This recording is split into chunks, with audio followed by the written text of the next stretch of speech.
Good morning বাবু, বলো।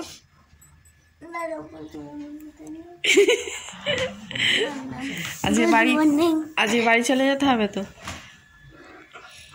মন হালকা করা মজা করা হয়ে গিয়েছে। আমাদের দুঃখ হচ্ছে। দুঃখ হচ্ছে তো চলে যেতে হবে, তো এক্সাম হবে তো। তো দুঃখ হচ্ছে, ফের চলে আসবে, বাড়ি তো যেতেই হবে, তাই না?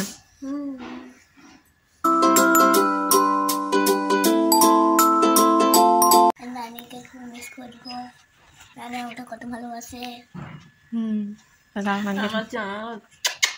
কবে আসবে? ফের আবার চলে আসবো তো।